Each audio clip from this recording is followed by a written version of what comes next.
ভগবান শ্রীরামকৃষ্ণ দেবের কথামৃত দেখবেন আছে, তিনি বলছেন আলু আর পটল লাফাচ্ছে এবং দুজনের মধ্যে দুজনে খুব কম্পিটিশন। পটল বলছে এই দেখ আমি তোর থেকে অনেক উপরে উঠছি, আলু বলছে আচ্ছা দাঁড়া আমি আসছি। এখন আসলে জলের মধ্যে ওরা ফুটছিল, আর ওই হাঁড়ির তলাতে তো আগুন রয়েছে, আগুনটার জন্যই জলটা ফুটছে, আর সেই জন্যই ওরা উপরে উঠছে আর নামছে। ওরা মনে করছে আমি কত লাভ দিতে পারি, আমি কত লাভ দিতে পারি। এখন এটাকে বলছে মোহ।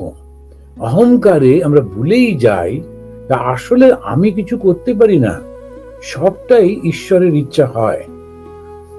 সেই জন্য যেমন যীশু খ্রিস্ট একটা খুব সুন্দর শিক্ষা আছে, blessed are the meek for they shall see god.